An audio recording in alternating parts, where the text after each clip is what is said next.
Hello guys, and welcome to a new video and welcome to a new episode of Pedal Talk.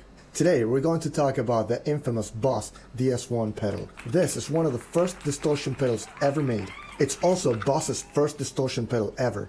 It also holds the record as the most sold distortion pedal ever and Boss's top selling pedal. It also is a very misunderstood pedal, making it not only the top selling pedal ever made, but also one of the most returned pedals ever. Believe me, I used to work at Sam Ash and I sold and got returned this pedal so much, it was ridiculous.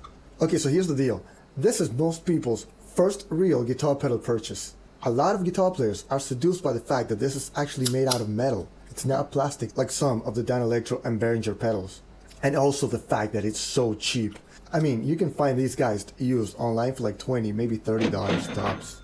And if you're lucky enough, you might actually find a Japanese-made one for the same amount of money. But here's the problem. A lot of guitar players have really high expectations for this pedal. They figure it's a Boss pedal, it's made out of metal, and it says distortion right on it. It has to sound really good. Now I can finally play some metal out of my Squier amplifier. And you definitely can, if you set it up right. So let me explain to you how to do that. But before we get to that, make sure you do the dance. Make sure you drop me a like, drop me a comment in the comment section down below, and tell me, did you ever own this pedal? What did you think of it? Did you sell it? Do you still have it? Also, don't forget to subscribe to this channel like a man if you haven't yet. And of course, if you want to become a part of the team, just make sure you hit that join button down there and help the channel out. A little goes a long way, so it'll be well appreciated. Okay, on with the show. Okay, so here's the deal with this pedal. This guy was actually introduced in 1978. That's a long time ago. And think about the bands that were playing back then. And think about the amplifiers that were playing back then. And think about the pedals. They didn't have a lot of distortion pedals. And distortion wasn't what it is today. Judas Priest, Motorhead, Deep Purple, Led Zeppelin, yeah, they were considered heavy metal bands back then. The Scorpions, AC/DC, they definitely influenced heavy metal and the heavy metal sound we had later on, but back then the guitars didn't sound like they do today. And of course, amplifiers were not what they are today. So back then, if you wanted to play heavy metal, you needed to get a tube amp if possible and crank that. You had to be loud, you had to be mean, and you had to be fast, because you didn't really get a lot of sustain, and chugging was out of the question. Unless you were Black Sabbath, and that's a whole different story. We'll definitely be talking about Black Sabbath on a different video. Black Sabbath rules. Okay, so this guitar pedal, in spite of what most guitar players would assume, wasn't really designed to get you distortion out of nothing. So what's the first thing most beginner guitar players do when they purchase this pedal? They plug the guitar into the input of this pedal, they plug in the output to the input of their amplifier, and set the amplifier onto the clean channel, and then engage the pedal.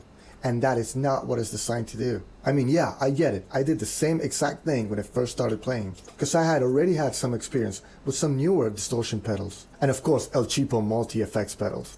And they are actually designed to get you to forget about your amplifier and how it sounds and focus on the sound of the pedal and try to get the sound of that pedal or that multi-effects coming out of the speaker.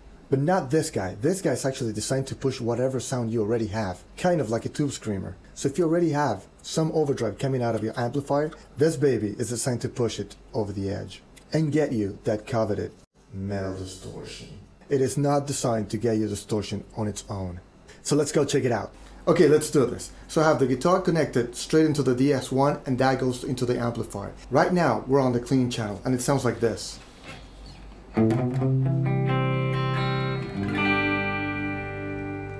That's a very clean channel, standard. Not very bright, not very bassy.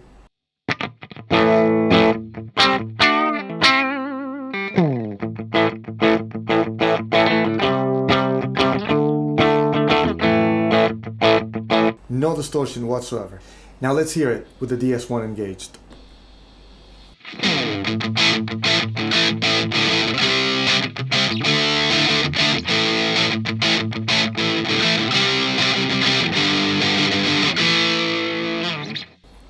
Okay, that sounds like dog shit. And there's no setting in hell that's going to make that sound any better than that. It sounds brittle, it sounds weak. I mean, check this out.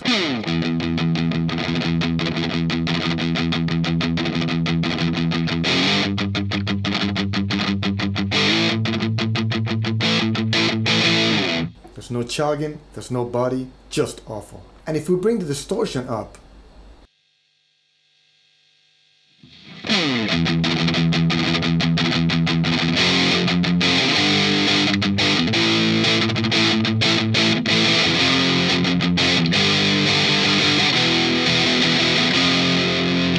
That's no bueno.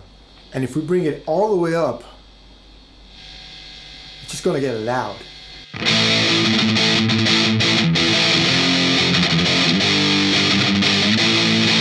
That sucks. But check this out, let's get the amp to distort a little bit. Okay, so this is the same amplifier on the crunch setting.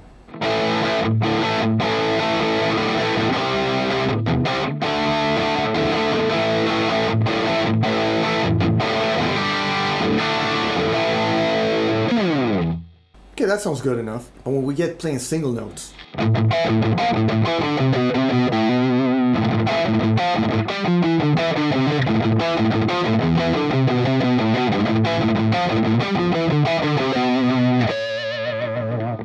mean, it's close, I mean, it's fine, but it needs more. It needs just a little push over the edge.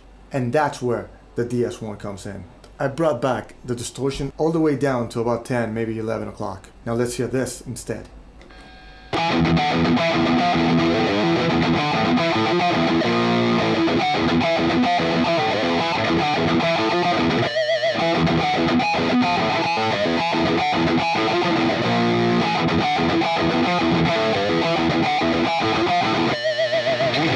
That sounds awesome. And here's without the pedal again.